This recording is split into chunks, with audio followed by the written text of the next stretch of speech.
and Peace Report. I'm Amy Goodman. At least 60 people have reportedly died in the South Waziristan region of western Pakistan after a U.S. drone attack on Tuesday.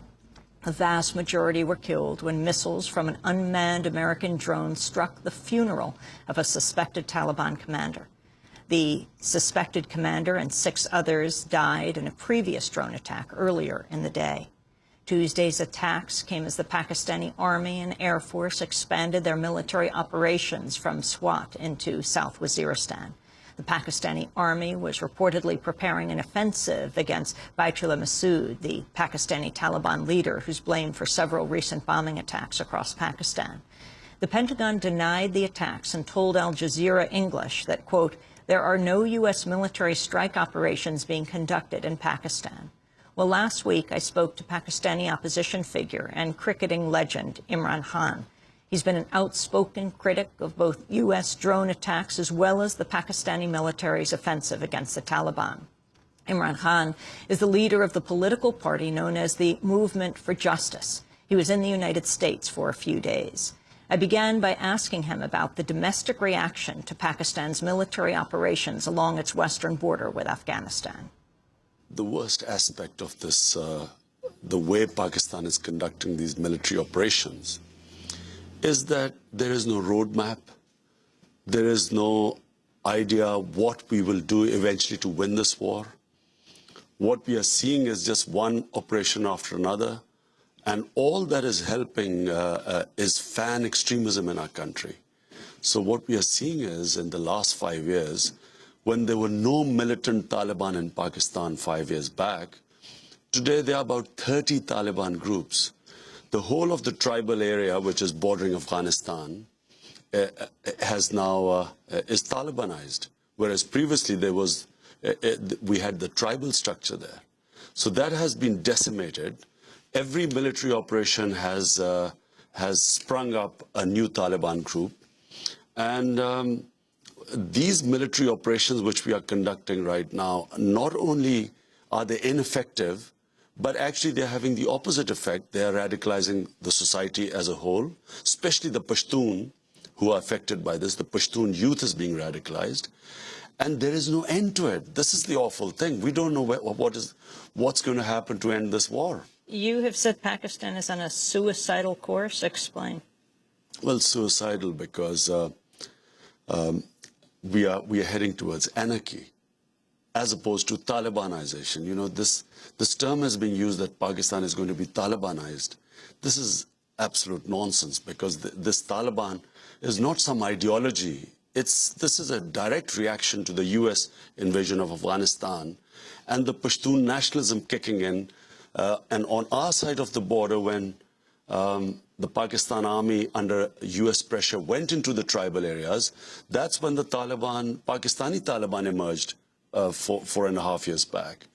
And so with each operation, they've expanded. Now, Pakistan, it's facing this anarchy-type situation where the police is being targeted by the militants.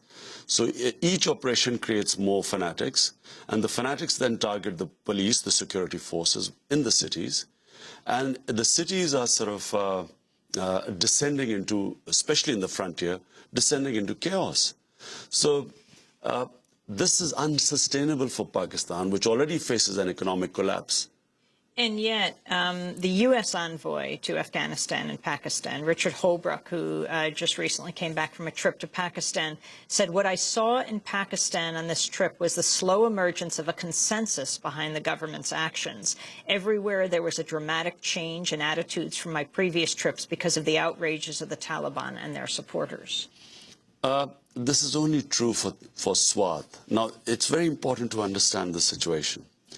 There are 7 tribal agencies along the border with Afghanistan. So all of them have now Taliban groups. Swat was not part of the tribal area. It's part of the settled area. In other words, it's part of Pakistan. This group that emerged in Swat, 3 groups actually that emerged in Swat, this had more of a class element. The bottom tier of the society got up against the landlords, against the powerful, demanding their own previous system of justice back, which used to be there before 1974. And this particular area is not related to the Taliban movement, which is on the tribal area. And it is true that for the first time, what these people were doing, and basically a lot of them were criminals, people actually turned against them, as opposed to the Taliban on the border, which basically affects the Afghanistan situation, because that's really the problem the US faces, that the Pashtuns on this side of the border are going and helping Pashtuns on the other side of the border. So it's not going to affect that bit. This Taliban, this operation which is being conducted in Swat, is only restricted to this area. And it is true that the people wanted some sort of an operation, but not actually what happened. To go after 5,000 Taliban, they have displaced 3.5 million people.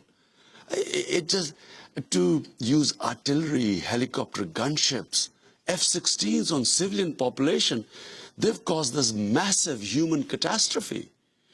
And so, yes, people wanted an operation, but they didn't want this. Because this now, if anything, is going to fan militancy. How are they going to rehabilitate these people? Their crops are destroyed. These are subsistence farmers, most of them. They're fruit orchards, they're animals. So what are they going to go back to? This is another problem we face now. This news just in, U.S. drone strike killing 9 in Pakistan. U.S. forces carried out another drone strike inside Pakistan. The strike occurred in South Waziristan, the region where the Pakistani military is engaged in this major offensive. Well, this Swat is, as I said, is a huge crisis in Pakistan now. And you would have thought that first they would stabilize that area before going to Waziristan. Waziristan is completely different to Swat in the sense that people don't despise the Taliban like they did in Swat. People there consider them, as long as that they are fighting the US troops and they are fighting the Pakistan army, which is considered a mercenary army for the US, being paid to fight a US war. They say these people are not considered outcasts like the Swat Taliban. So this is going to be firstly a different battle. Secondly, this is going to cause another exodus of people who will now come into the civilian areas. Already thousands of refugees are pouring in. And then there's not much chance of success here because this is not some pitched battle which is being fought. These people will slink into mountains and disappear amongst the people. And when the army goes back, they will again come back and take over the areas. So, so far, I have to say, all these operations make no sense. These drone attacks, I don't know why they haven't done an analysis that what